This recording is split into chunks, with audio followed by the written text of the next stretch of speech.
My name is Darren Hupke, and this is Pixels and Polygons.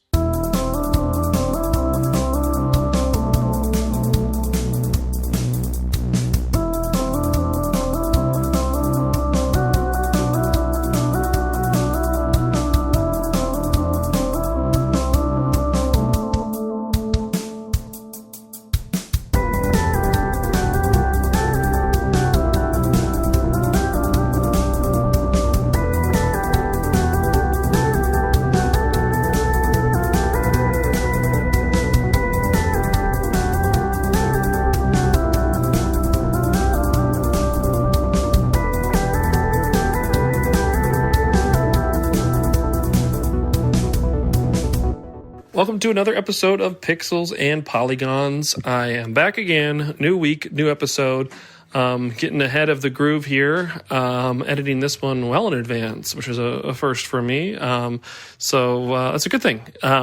We have a first-time guest on the show today, brand new to our little universe here. But we've got Dave, who is from Tales from the Backlog, his own podcast that is well worth listening to and gets a huge recommendation from me. So do check that out in the show notes below. Just found each other through Blue Sky. And again, I've talked about that before, but the mutual conversations that have happened over there have led me to meet a lot of new folks like Dave. So welcome, Dave, to the show. He'll introduce himself at the start of the episode as we talk about this week's topic, which is gameplay versus narrative, and the balance of that and which we prefer, and some examples when, maybe the gameplay was much better than the narrative or vice versa, and how we like to tip those scales. We've done this maybe once or twice, but it was quite a while. It's been a minute since we've actually had someone answer this question. So I do like that Dave picked this. Otherwise, business as usual. Pixelsandpolygons.net. Go ahead and check that out for all of my physical books. Retro Game Zine, which Final Fantasy XI should be being posted on there to physically buy any day now, if it's not already there. Also, patreon.com/Darren Hupke. You can find the digital shop there, so you can buy digital copies of the Retro Game Zine and 32-bit library. But the Retro Game Zine issue 3 for Final Fantasy XI is already available digitally, so you can buy that there now. I'm just making sure that all of the Kickstarter copies are shipped out before I sell it to anybody else, because I'm just trying to be helpful towards those folks who supported me through Kickstarter before I just start selling as everyone else. Makes sense. Otherwise, same old. I mean, really just working on the same books in the background. I should have the Kickstarter landing page for the next 3 issues of Retro Game Zine soon. I've been kind of forced to, while I'm still feel like I'm finishing and ending this whole process for issue 2 and 3 and 4, production has to happen for the next issues, and in order for me to get the funds, do the printing, receive it, and ship it all out, and make sure that it's happening by May, that kind of has to happen now. So I am making this campaign being a 3-issue campaign where you can buy either any of the individual issues or buy all 3 together. So make it pretty easy for folks, but doing it for 3 months will allow me enough time to produce and ship and handle all the production side of things with plenty of lead time, and not have to worry about ending one campaign, just jump into another and do what I'm doing right now. But otherwise, that's all I've really got. Still playing some games, still having some fun, still, doing my thing. So I appreciate y'all for listening. I do request and ask that you like and comment or review the podcast on the podcast platform you're listening on. That does help. If you've purchased any of my books or any of the zines or anything that I've done, like reviews on Amazon or Goodreads or whatever it is that you have an outlet to do so, that goes a long way. There's crazy algorithms and the machine of it all. In order to get it in front of new folks, things like that happen and matter, and help somebody like me who's kind of self-publishing and self-producing all these things all independently. So any likes, any comments, any shares, any feedback, when you post that online, please tag me. But please post that online. That gets in front of new folks, people in your own friend circles that you may not realize might be interested, and kind of spills out from there. So thank you for your support so far. Thank you for listening to the show, buying any of the books, reading any of the zines, doing any of the stuff, any of it, all of it. Thank you. We will be back again next week with another fun episode. But for now, enjoy our new episode with Dave and get to know him, and enjoy. See you all next Friday. Bye. Welcome to another episode of Pixels and Polygons, a conversational podcast about video games. This is my show, and each week got a guest. And so my guest this week is a new guest to the show. I feel like 2025 has been really awesome to bring a lot of first-time people to the show. Technically, episode 50, I technically had that be considered my first year anniversary, but there's been a lot of new folks in this calendar year. So another new folks, a new name. We got Dave from Tales from the Backlog. Dave, you want to introduce yourself and kind of say hi? Yeah, first of all, thank you for having me. It's good to chat with you. And so for those who maybe have not heard my voice before, I'm the host of Tales from the Backlog, which is a weekly mostly backlog games, kind of deep dive analysis, review, critique, all in one type show. So every episode is one game in depth, usually about 2 hours or longer. And the first half or so of every episode is no spoilers. So if you're thinking about checking out the show, if you like what I have to say from here on out, you can basically listen to any episode because we're not going to spoil things until we warn you. Yeah, I've listened to quite a few. I just think it's really clear and organized in that regard. So even jumping into episodes, to at least hear a conversation about it to start things off and kick things off, and you can break away free without having things ruined after the fact. It's really organized and really well done. And I don't know, I think it's your tone or your candor or whatever, but it does just sound like a really informative conversation. It's not just two people yelling at each other or sharing hot takes and all that stuff. It always is a good sounding conversation. Just hearing people's perspectives and thoughts on the design and the entertainment value and just the things all involved with the game. So it is a really good show. So I definitely recommend y'all to check it out. I subscribe myself personally, but it's a rad one. So if you're looking for another video game podcast, for sure, it's got my endorsement, whatever that's. Thank you. Thank you. Yeah, I definitely try to be more on the informative side of things. You start a show and you want to make a show that you would want to listen to, and those types of podcasts are what I like to listen to. I like to listen to people who take the art seriously. So that's kind of the vibe of my show too. Yeah, it's really good. I mean, I don't want to just disparage anything, but the negative ones, the ones that like to dunk on things or have the hypercritical hot take. I'm not typically a hot take person, though I say that, and the next episode we're going to record is the fun hot take episode. But right. In the spirit of things in general, if you like something, talk about it. If you don't like something, you don't have to spend the energy to tear it down or take it down. And unless it's a legitimate critique and an exercise in exploring what it is about it, that's all good and fun. Please, continue to do that. But just to dunk on things, being negative about things, I'm never that energy. And so, listening to your show, it's really just kind of informative and listening along. It definitely sounds like I don't want to say positive, but I mean, it's got an energy to it that is one that does not feel like it ever is going to tread close to that water and make somebody be turned off or awkward about the conversation at hand. So, great job. Well, thank you very much. Kind words. So let's roll in this thing. I'll have the links and stuff like that you want to plug in the show notes as well. So you can send those to me offline, and I'll be sure to include those. So if you're listening to this, they should already be down in the show notes below. But any social medias and websites and the podcasts and all that stuff, you should be able to find links very easily to be able to find that as you need to. But that being said, we're here to do a thing. We're here to answer one question. But before we do that, we got to get warmed up. And we got some this or that's, and then the icebreaker question. So you ready to go? Let's go. Okay. We'll do a big one off the top. This or that. Console or PC? Oh, lately it's PC because I count the Steam Deck in PC. So lately it's been more PC than anything for me. Okay. Single player or multiplayer? Single player, 99% of the time. I'm a single player guy. Yeah. Run and gun or beat 'em up?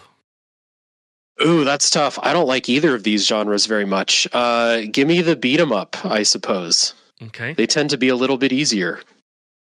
Let's see. Monster Rancher or Monster Hunter?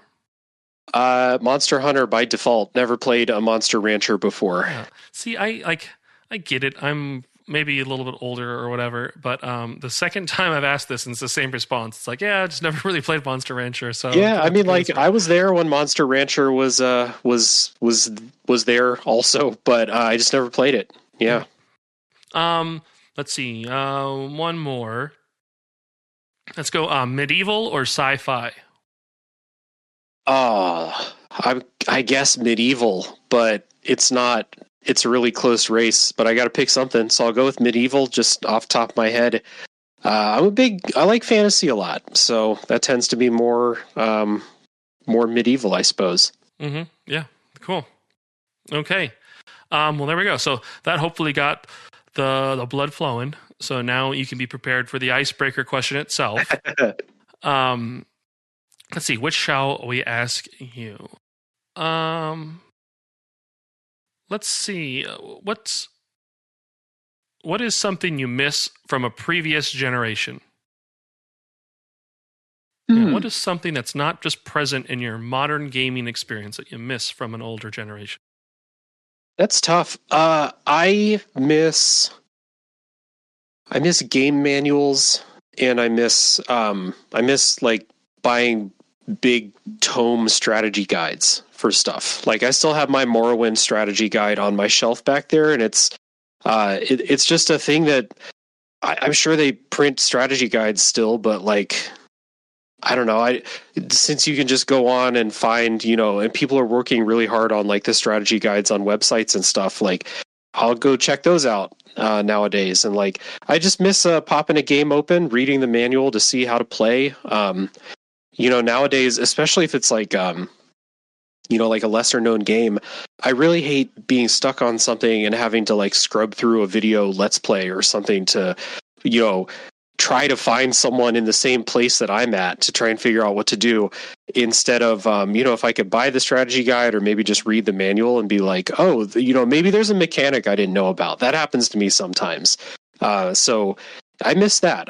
I mean, like, obviously a lot of people say, I miss on the car ride home reading the manual after you bought a game and street light to street light and all that. And I definitely miss that. But I mean, I have some games on my shelf that have the manuals in them, some GameCube games. I just like to read them sometimes. Like it's a lost part of the experience of buying a new game.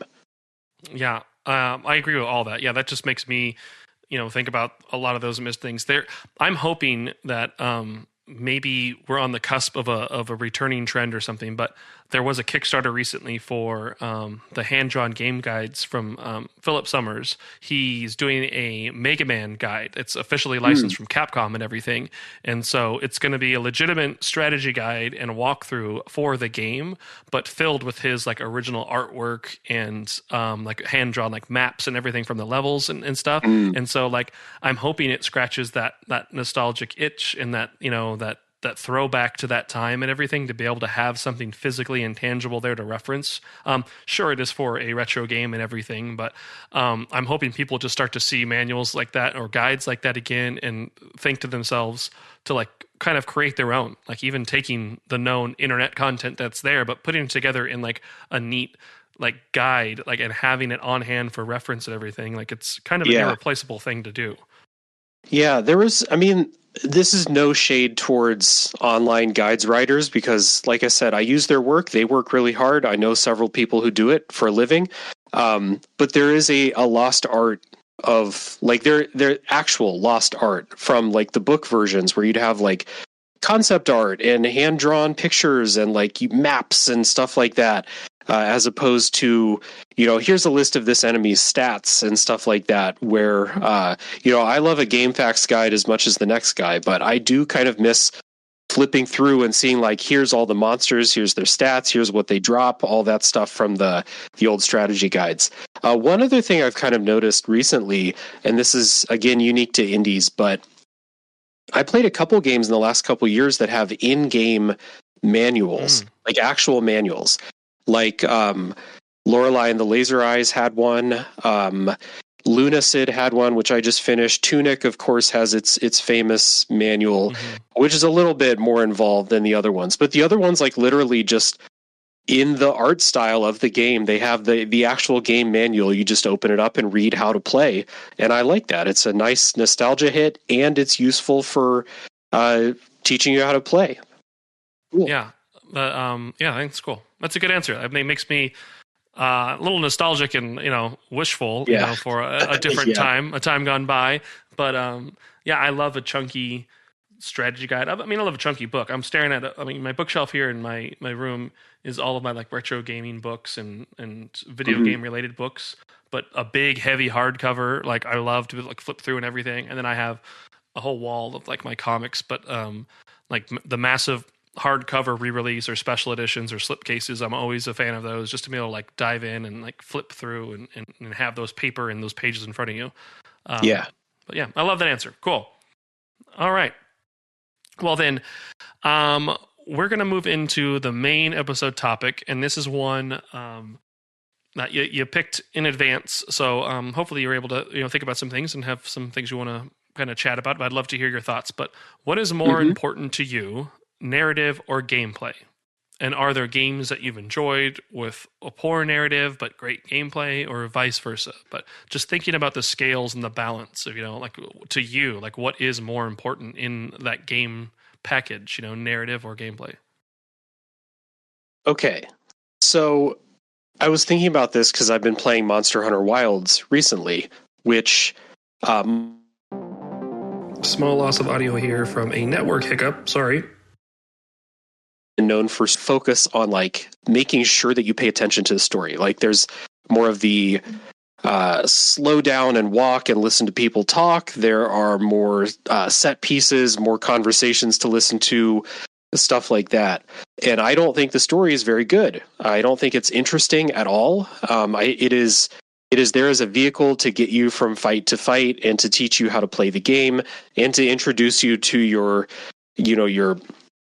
helper NPC characters around your camp, people that might travel with you and stuff like that. But as a story, it's not interesting in the slightest. But I love the game. I love Monster Hunter Wilds. I'm having a great time playing it. So when I first heard this question, my mind immediately snaps to, I'm a story guy. If you look through the list of games on my show, there's like over 150 games now, and most of them are story-focused games. That doesn't mean that they're gameplay light, but it's usually a story that's like a cool story premise will draw me to a game more so than an interesting gameplay premise. But I'm having a great time playing Monster Hunter. I've put in, over 10 hours a week since it came out. So I'm having a great time. I think the story's trash, but it does not affecting my time playing the game whatsoever.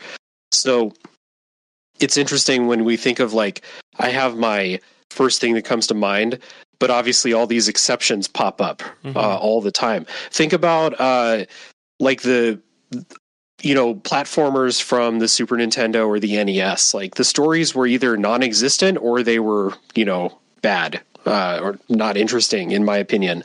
Like who cares about a Mario story? If you care about a Mario story, I'm not taking that away from you, anybody. But for me, I'm not playing Super Mario World because I'm interested in the characters or something like that. But that's not the point of those games. And it's kind of weird to me that a lot of those old platformer mascot series have kind of felt like they've started to shoehorn stories in there because it's like expected of them when the gameplay was why people were playing in the first place. It's a big tangent to say it kind of depends. Yeah.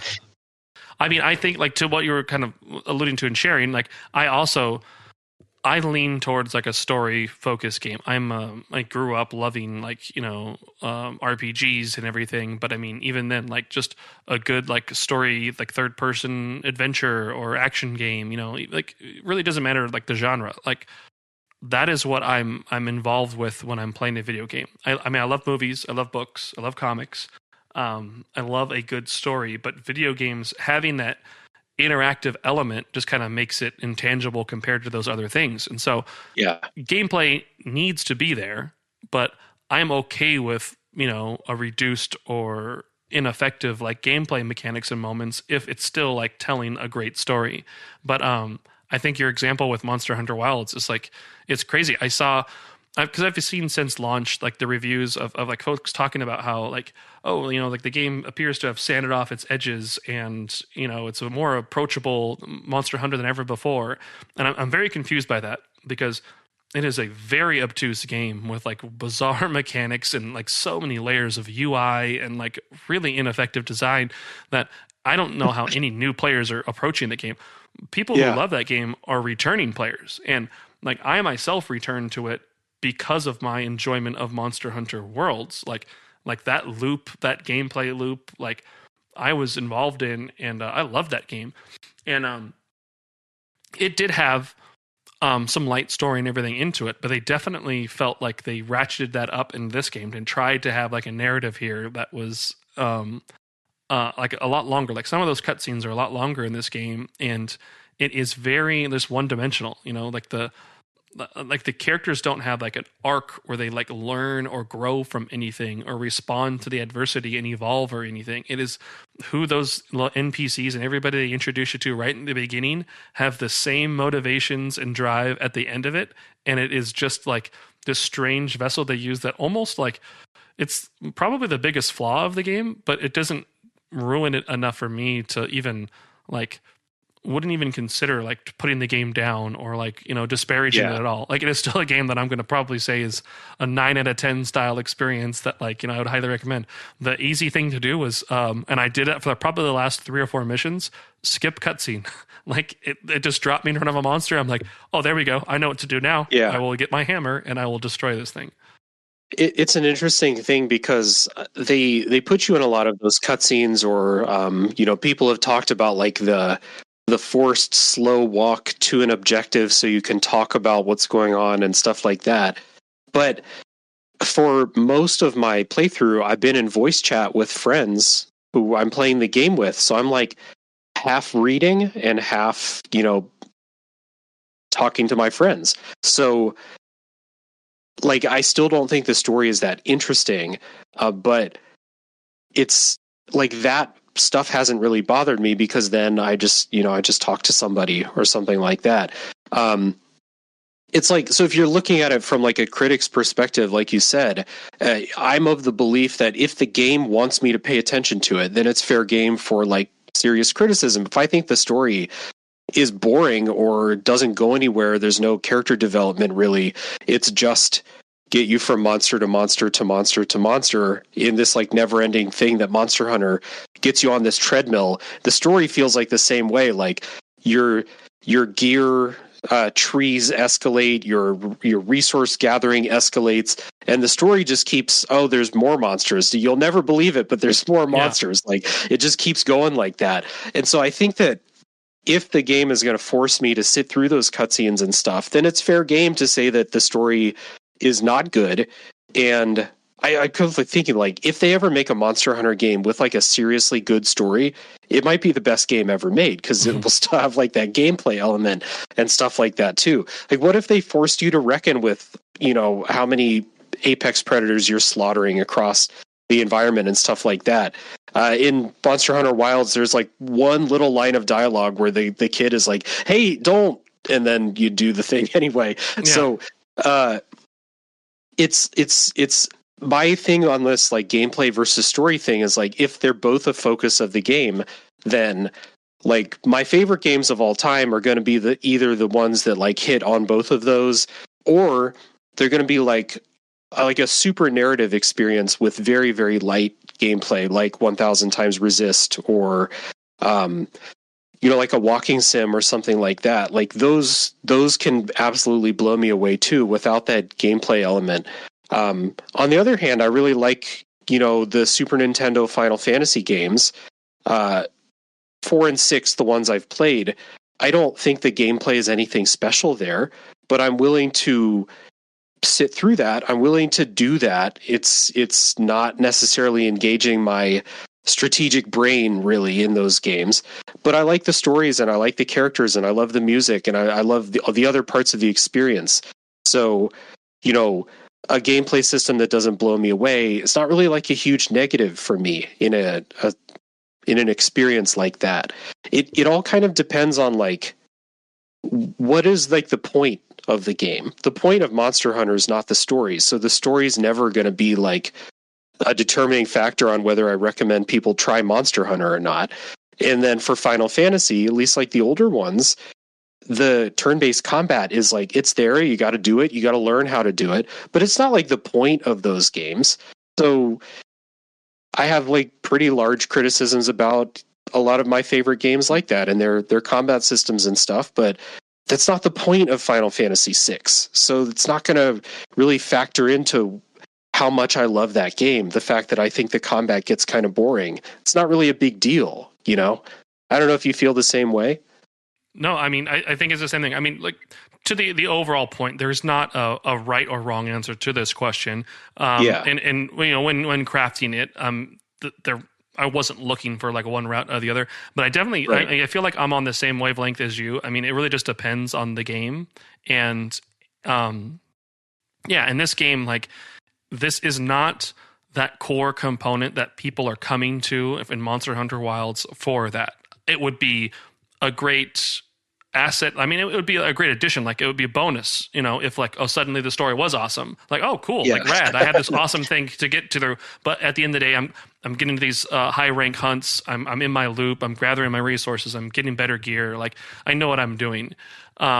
So like, I don't expect that out of Monster Hunter, but when looking at like a new property or a new game or an unknown quantity, my gut tells me I want to play a game with, like a quality story. Like, that might be what I default try and strive for. So if I'm playing a total unknown and I'm not getting a very good story, I might be quicker to maybe drop that than it would be if, I knew what to kind of expect, I mean, I guess there isn't really, I mean, it's case by case and all that stuff, but I think I lean towards story. If I had to like tilt the scale a little way, I think I have a bit more weight on the story side of things, but I allow it to kind of be fluid because it's going to be different, especially depending on the genre and the mood that I'm in, on what I want to expect and everything.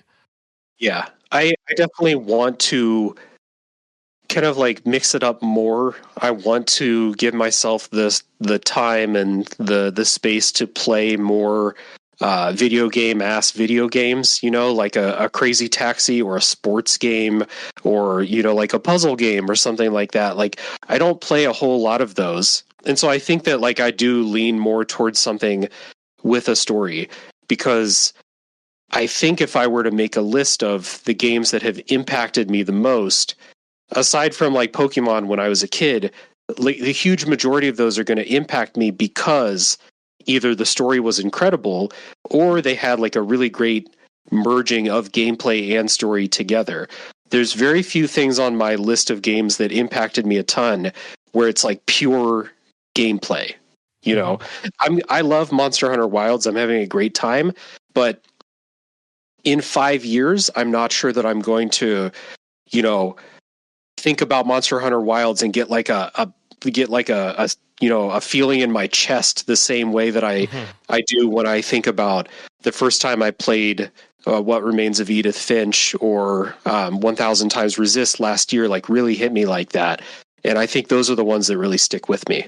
Yeah, that's cool. I'll share one last thing, and this is more of a motivation for me to actually do this. But there's a Eurogamer post on Blue Sky that I saw, but from the producer of Monster Hunter Wilds. It says, Monster Hunter Wilds has seen huge success, and the series producer has put that down to the emphasis on story. And that just got me thinking, like, well, there's a big miss there. Like, that's not why it's doing well. But I'm glad it's doing well. But then that's just what got me thinking about, like, the cycle we're in with video games now. Like, how do most people plan their next purchase? Because, like, as a kid, I used to pick up EGM and want to see some review scores. I wanted to justify that a good game was coming and everything. But as an adult, especially with the internet, like, I kind of know my taste. I kind of know the flavors I want. Like, I'm going to buy a game whether or not a review says it's good or not. Like, I kind of want to, it's something speaking to me, so I want to try that. I want to give that firsthand and all that stuff. So I didn't come into Wilds, like, I was hoping it was going to be great because I loved Worlds. So my whole drive to purchase Wilds was based on my interaction with Worlds. It was the previous game. And so our average gamers, or our common folks, like, you know, most of the time having that like the influence of what their next purchase might be, is it stem from primarily from a previous title in a series or so, or does it come from just that word of mouth and like that, you know, that community vibe and all that stuff? Because my expectation for Wilds was, if it's more of Worlds, I will enjoy this. So great. Mm-hmm. But then I came into it and saw like this whole story aspect of it. And I'm like, wow, they really ratcheted this up. Like, this is kind of unnecessary. This is, I mean, I even the on-rail stuff, I don't want to have to do this. It's getting in the way of me enjoying the part that I really want to enjoy. And yeah, so I've wanted to write this article. I've wanted to kind of write something up on my thoughts on what drives us to purchase something. How do we give credit to what could be, in a game like this, a flash out of the gate, out of launch, seeing huge success? Like, where can we credit that success to? Like, is it just a large player count and people seeing high Steam play numbers? Is it because that previous game was so impactful that we were so ready to just jump on blindly here? Or are there actually people who are responding to reviews and critics and everything that help lead into these purchases? But I feel like we're in a different era now than it was in that older style of you know, releases in the older generations and eras. So I want to write that up. So I'm speaking this out loud so that I do put that idea to thought and maybe post that. But yeah, I don't know if you have any thoughts on that otherwise, but yeah, we've kind of touched on all of it. Yeah. Well, we do live in like an era where we have basically unlimited voices and opinions that we can take in. Whether you go seek out to like actually read reviews or watch, you know, people's stuff on YouTube about a new release, or if you're just, you know, in a Discord server full of people who love video games, you're going to hear opinions and you're going to hear people share. A lot of people do, you know, fantasy critic leagues and stuff like that. Now that might be more on like the more serious game enthusiasts, but like, I don't know if it's as simple as it used to be, where you would like get a Nintendo Power, read one review and be like, oh, they said it was good, so let me check this out. Like, that's literally why I bought a lot of games when I was like a kid or a teenager, because the one magazine I had a subscription to said it was good and the pictures look cool, so we'll go rent it for a weekend or go buy it. I don't think it's that simple anymore. Like with Monster Hunter, there's been a bunch of momentum through World and then Rise, and then you know, this one comes out, it's cross-play, so like you can play with anybody who owns the game, just kind of removing barriers. Like Rise was only on the Switch for a while, like, and World was only on PlayStation and on PC. So like now, obviously this one's not on the Switch, but like those barriers are broken down. The last couple games reviewed really well. It's a lot more mainstream than it was 10, 15 years ago. So, and then you do have all these voices coming in. You know, no matter whose show you listen to or who you watch or who you read, or if you follow a bunch of people on Blue Sky, you're just going to get more opinions than you probably even asked for on most of these new releases. Yeah, it's the internet though. Yep. Yeah, it's just interesting. I definitely, I mean, I'm at the age that now I realize that I'm okay. I trust myself to, if I'm interested in a game, to allow myself to try it. And if I don't like it, I trust myself enough to know that that's okay. Like, that was a miss and it's okay. Maybe it's for somebody else, but it doesn't have to bother me, or I don't have to critique it. I don't have to go on the internet to complain about it. Like, I can just accept the experience for what it is. And most of the time, like, I kind of know the flavors that I like, and I can see through what something is trying to accomplish and maybe still find the good in it. And, you know, even if it's a good 6 or 7 out of 10 style game, I still may love that as much as I love a 9 or 10 out of 10 game, you know? Yeah. But yeah, interesting. Well, we did it then. That's it. That's the thing. We answered the question and that's the show. So, thank you for jumping on. People don't know this. They don't need to know this, but I do always spoil this part of it. We will immediately be recording another episode after this, so I will talk to you shortly after this. But for everyone who is listening to the episode itself, did you have any final thoughts or plugs or shares you wanted to say before we wrapped up? But yeah, otherwise we answered the question and we did the thing. We did, yeah. It's a very open-ended question, and Monster Hunter's been on my brain, so happy to get a chance to kind of talk out some of this stuff. It's a good time, and I'm looking forward to the next one, which we're going to have to wait a long time to record it, but I'm looking forward to it.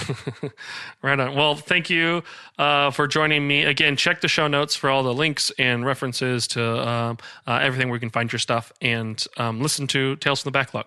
But yeah, we will catch you on a future episode. Dave, thanks for joining. Yeah, thank you.